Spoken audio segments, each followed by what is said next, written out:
Well, hello and welcome to Barking Bird. I just got home last night from the Highway 127 yard sale. I left on Tuesday. I got back on late Sunday night. Got the rented a car for that this year because, well, the hills last year were not friendly to my transmission. But I wanted to do a quick little wrap up of the whole thing and talk about my experiences. Hopefully, I remember to put this up a little bit before the 127 next year, in case anybody's new and wants to figure out what to do. I want to start by saying that I am by no means an authority on this long yard sale. I have done it twice. I've done basically the same thing, well, with one minor difference we'll talk about, both times. Is this yard sale worth it? Well, to me, yeah, dramatically so. It's a very, very good week for me. I would, do this any week of the year, frankly. Well, pretty much any week of the year. Might skip Thanksgiving or Christmas. But what I've done, the yard sale, if you don't know, it starts in the south in Gadsden, Alabama.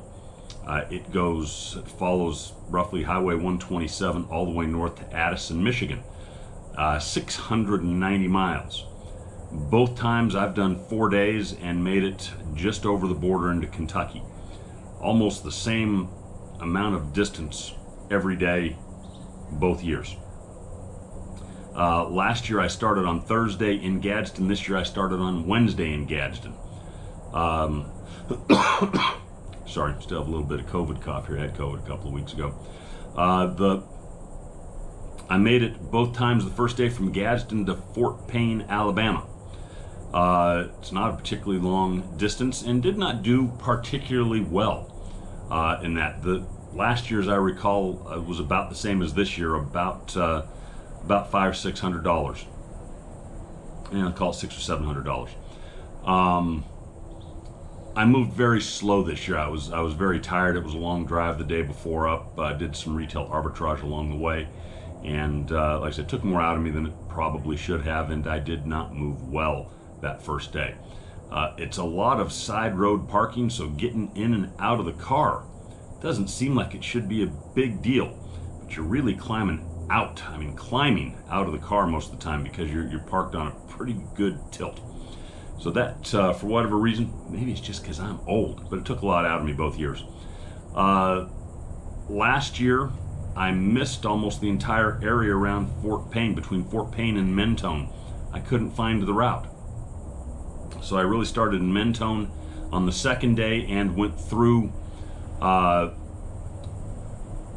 across Lookout Mountain, across Chattanooga, where there are no sales in Chattanooga. I've talked to folks who've done this for many years and there's just nothing in Chattanooga. And then up onto Signal Mountain. The problem last year is I did not find any place to stay on Signal Mountain. There is a bed and breakfast. It's not really what I wanted to do, so I ended up driving back down and taking quite a bit of time back down into Chattanooga and across Chattanooga before I finally found a place to stay. This year, I already knew that. So I actually found the starting point in Fort Payne and made it through Fort Payne and across Lookout Mountain, and then just stopped in Chattanooga without going up on Signal Hill. Last year, that day across Lookout Mountain was my best day of the sale and is the second best day I've ever had yard selling. It was based primarily on one stop where I bought a bunch of golf clubs. This year, when I got up onto Lookout Mountain, I missed a turn and I missed most of the yard sales up there. But starting where I started in Fort Payne, I had my best day of yard selling ever. It was about $2,300 to $2,900 in profit, not accounting for gas, rental car, or hotels. Excuse me. But that for me has been, well, I've had the two best yard selling days of my life on that stretch between Fort Payne and Chattanooga. I talked to a lot of folks that just skipped that whole area because, Well, it just ain't very good. Not my experience. Then the next day, the third day, Friday this year, Saturday last year, I made it from Signal Mountain up to Crossville, Tennessee. Last year it got about half rained out. This year I did very good on that, about $1,400. And really skipped most between Dunlop and Crossville. Last year was about the same thing because it started to rain just about the time I got to Dunlop, and I just kept chasing north trying to find more yard sales, trying to get out of the rain, and never did. The big thing about Crossville, last year I stayed right in Crossville. $85 for the hotel. It was more money than I paid any other place. This year those hotels were astronomical. They were up around $200 more for all the hotels in Crossville. So I went about 30, maybe 40 miles to the west to Cookeville and found hotels that were very reasonable. I think it was about $60 a night there. So that will be my plan in the future on that, assuming that the rates in Crossville stay the same. Went to the Cash to Trash podcast get together. That was quite a good event. Kevin, Dave, thank you for putting all that together. You did a good job. We had a good time and appreciate it. It was good to meet you both too. And a lot of other folks, everybody else that I met there, and boy, I tell you, I picked up quite a few subscribers from that. And if you're new to the channel, welcome, and we will hopefully get to know y'all down the road.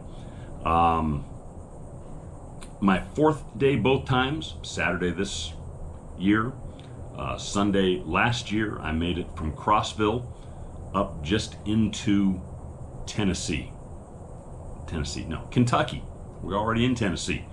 I can't remember the name of the town there in Kentucky, but there wasn't much because I got there late in the day, and I just wanted to say I'd hit the yard sales in Kentucky, got that far. Had I gone another day, I might have made it all the way through Kentucky because I don't think there would have been much on Sunday. Last year in that section, I think I did $200 or $300. It was on Sunday. Excuse me again.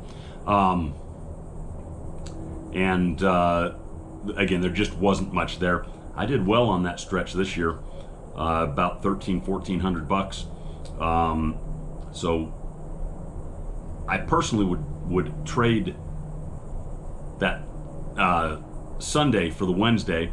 What I'd really kind of like to do is show up the Friday before, drive up on the Friday before it's supposed to start, and apparently this thing goes all week long.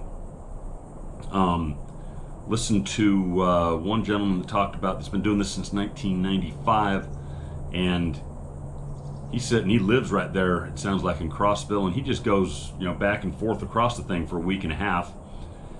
He says it's new folks out there every day. So I really think starting on getting up there on Friday, starting the previous Saturday is probably a good deal, and probably get all the way up to Michigan that way, probably get all the way up to Michigan and turn around and make it part of the way back. And again, lots of new folks every day, so you're not running into the same stuff over and over again.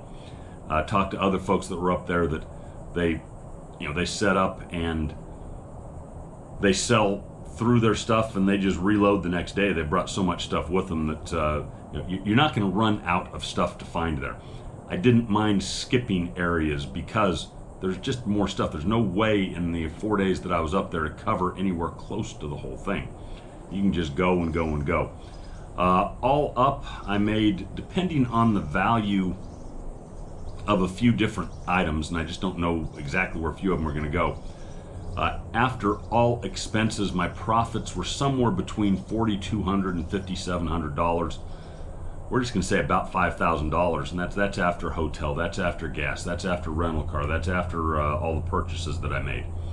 So that's is it worth it? Yeah, $5,000 in a week for me is a lot of money. Maybe it isn't for you. I don't know. It is for most folks. So anyway, I hope some of this was helpful. Hope some of this was good information, new information.